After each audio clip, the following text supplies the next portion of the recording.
जंगल की रहस्यमयी घटना। जंगल के बीचों बीच एक छोटा सा गांव था जो चारों ओर से हरे भरे पेड़ों से घिरा हुआ था। इस गांव का नाम था सुकुनपुर। गांव के लोग बेहद शांत और मिलनसार थे, लेकिन एक दिन गांव में एक अजीब घटना घटी जिसने सबको चौंका दिया। गांव के पास ही एक घना जंगल था जिसमें तरह तरह के जानवर रहते थे। गांव के लोग अक्सर वहां शिकार करने जाते थे, लेकिन एक दिन गांव के मुखिया रामू काका ने जंगल में एक अजीब आवाज सुनी। वे डर गए और तुरंत गांव वापस आ गए।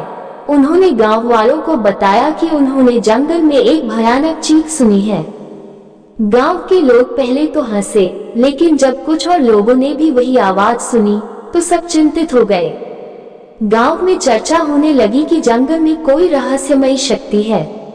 कुछ लोगों ने इसे भूत प्रेत का नाम दिया, तो कुछ ने इसे कोई बड़ी जंगली जानवर बताया।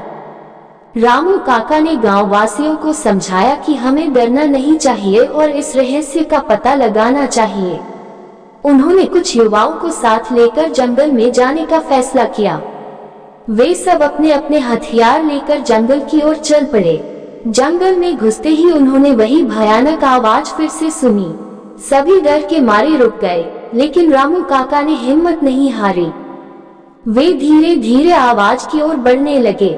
जब वे आवाज के पास पहुंचे तो उन्होंने देखा कि एक बड़ा सा अजगर एक पेड़ के नीचे लिपटा हुआ है और चीख रहा है।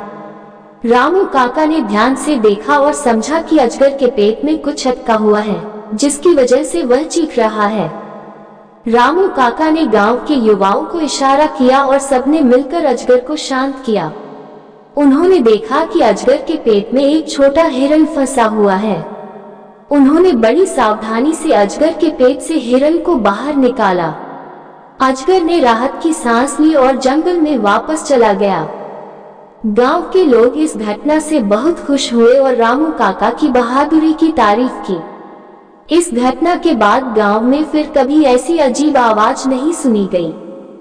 गांव के लोग इस घटना से सीख गए कि किसी भी समस्या का समाधान डर से नहीं, बल्कि हिम्मत और समझदारी से किया जा सकता है। इस घटना ने गांव वालों के दिलों में एक नई उमंग और विश्वास जगाया।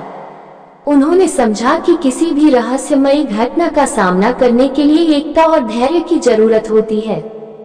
रामू काका की बहादुरी और युवाओं की मदद से गांव में शांति लौट आई। इस घटना के बाद गांव के लोग और भी ज्यादा एकजुट हो गए। उन्होंने जंगल में जाने से पहले एक टीम बनाने का नियम बना लिया ताकि कोई भी ऐसी घटना फिर से न हो सके। गांव के बच्चों ने भी इस घटना से बहुत कुछ सीखा।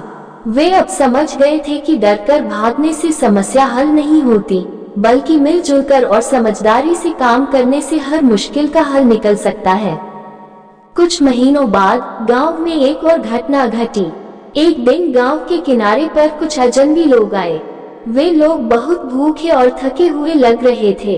गांव वालों ने उनसे बात की और पता चला कि वे लोग अपने गांव से भटक गए हैं और घर वापस जाने का रास्ता ढूंढ रहे हैं।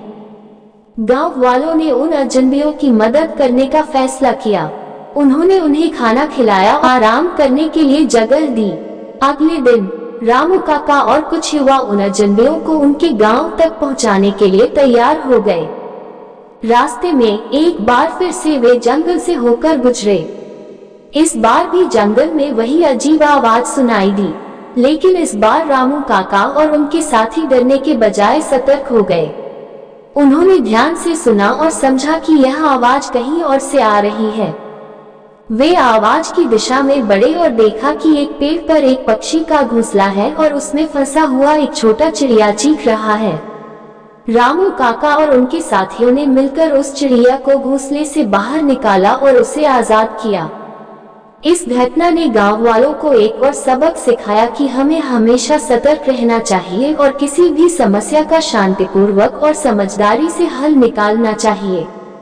गांव के लोग इस घटना के बाद और भी ज्यादा एकजुट और मजबूत हो गए।